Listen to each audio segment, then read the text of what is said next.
പുഞ്ചിരി കഥ. കഥാരചന ജീവാമൃതം doctor Sindhu BK. അവതരണം ഷഫീഖ് ആദിക്കോട്. രാവിലെ ക്ലിനിക്കിന്റെ വാതിൽ തുറക്കുമ്പോൾ സന്ധ്യ പതിവ് പോലെ ആദ്യം ചെയ്തത് ജനാലകൾ തുറക്കുകയായിരുന്നു. പുറത്തു നിന്നെത്തിയ ഇളം കാറ്റിനൊപ്പം മുല്ലപ്പൂവിന്റെ മണം മുറിയിലാകെ നിറഞ്ഞു. ക്ലിനിക്കിന്റെ ചുവരിൽ ഒരു ചെറിയ വാചകം എഴുതി വച്ചിരിക്കുന്നു: ഒരു പുഞ്ചിരി ചിലപ്പോൾ ഒരു മരുന്നാണ്. അന്ന് 11 മണിയോടെയാണ് അവൾ വന്നത്. ഏകദേശം 35 വയസ്സ്. വൃത്തിയായി വസ്ത്രം ധരിച്ചിരുന്നു. മുഖത്ത് മനോഹരമായ ഒരു പുഞ്ചിരി. ഇരിക്കൂ, സന്ധ്യ സ്നേഹത്തോടെ പറഞ്ഞു. നന്ദി മേഡം. അവൾ ഇരുന്നു. എന്താണ് പ്രശ്നം? അവൾ ചിരിച്ചു. പ്രശ്നമൊന്നുമില്ല മേഡം. സന്ധ്യയും ചെറുതായൊന്ന് പുഞ്ചിരിച്ചു. അങ്ങനെയെങ്കിൽ ഇവിടെ വരേണ്ട ആവശ്യം എന്തായിരുന്നു? അവൾ കുറച്ചു നേരം മിണ്ടാതിരുന്നു. എല്ലാവരും പറയുന്നത് ഞാനൊരു ഭാഗ്യവതിയാണെന്നാണ്. നല്ല ഭർത്താവ്, നല്ല ജോലി, 2 കുട്ടികൾ, നല്ല വീട്.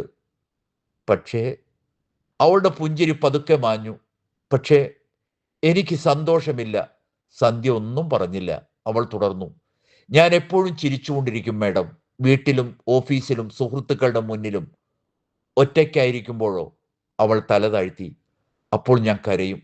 കുറച്ചു നിമിഷം മുറിയിൽ നിശബ്ദത നിറഞ്ഞു. എന്തിനാണ് കരയുന്നതെന്നറിയാമോ? അവൾ കണ്ണുകൾ തുടച്ചു. അറിയില്ല. ഒരുപക്ഷെ നിങ്ങൾക്ക് കരയാനുള്ള അവകാശം പോലും നിങ്ങൾ തന്നെ നിഷേധിച്ചിട്ടുണ്ടാകാം.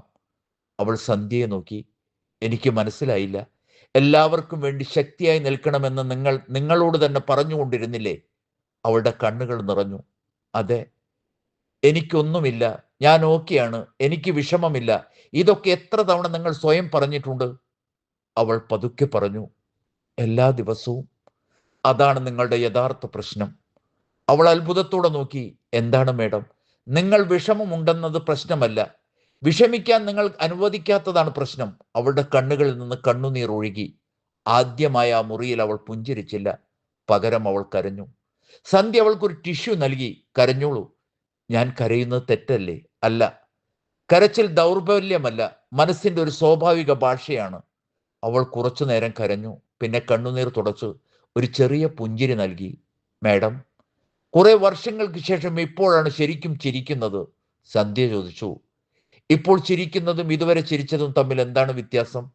അവൾ ചിരിച്ചുകൊണ്ട് പറഞ്ഞു. ഇതുവരെ ഞാൻ മറ്റുള്ളവരെ സന്തോഷിപ്പിക്കാനായിരുന്നു ചിരിച്ചത്. ഇപ്പോൾ ഞാൻ എന്നെ തന്നെ ആശ്വസിപ്പിച്ചതിന് ശേഷമാണ് ചിരിക്കുന്നത്. സന്ധ്യയുടെ മുഖത്തും ഒരു പുഞ്ചിരി വിരിഞ്ഞു. അതാണ് യഥാർത്ഥ പുഞ്ചിരി. അവൾ എഴുന്നേറ്റ് വാതിലിനരികിലെത്തിയപ്പോൾ ചുവരിൽ ആ വാചകം വീണ്ടും വായിച്ചു. ഒരു പുഞ്ചിരി ചിലപ്പോൾ ഒരു മരുന്നാണ്. അവൾ തിരിഞ്ഞു നോക്കി ചോദിച്ചു. മേഡം, ചിലപ്പോൾ ആ പുഞ്ചിരി തന്നെ രോഗത്തിന്റെ ലക്ഷണമാകുമോ? സന്ധ്യ പുഞ്ചിരിച്ചു. അതെ. എപ്പോൾ? വേദന മറയ്ക്കാൻ മാത്രം ഉപയോഗിക്കുമ്പോൾ. അവൾ ഒന്നും പറഞ്ഞില്ല. പക്ഷെ ഇത്തവണ അവളുടെ മുഖത്ത് പുഞ്ചിരിക്ക് ഒരു വ്യത്യാസമുണ്ടായിരുന്നു. അത് മറ്റുള്ളവർക്കായി ധരിച്ച മുഖാവരണമായിരുന്നില്ല. അതവളുടെ മനസ്സിൽ നിന്ന് വന്ന ഒരു യഥാർത്ഥ പുഞ്ചിരിയായിരുന്നു. പുഞ്ചിരി എപ്പോഴും സന്തോഷത്തിന്റെ അടയാളമല്ല. ചിലർ അവരുടെ വേദന മറക്കാൻ ചിരിക്കും. ചിലർ മറ്റുള്ളവരെ വിഷമിപ്പിക്കാതിരിക്കാൻ ചിരിക്കും. ചിലർ തകർന്നുകൊണ്ടിരിക്കുമ്പോഴും ഞാൻ ഓക്കെയാണെന്ന് പറയാൻ ചിരിക്കും. അതുകൊണ്ട് ഒരാളുടെ പുഞ്ചിരി കണ്ടിട്ട് മാത്രം അയാൾ സന്തോഷവാനാണെന്ന് തീരുമാനിക്കരുത്. മറ്റുള്ളവരോട് സ്നേഹത്തോട് ചോദിച്ചു നോക്കൂ, നിങ്ങൾക്ക് സുഖമാണോ? ശരിക്കും എങ്ങനെയുണ്ട്? ചിലപ്പോൾ ആ ഒരു ചോദ്യം മതി ഒരാളുടെ ഉള്ളിൽ അടച്ചു വച്ചിരിക്കുന്ന ഒരു വാതിൽ തുറക്കാൻ.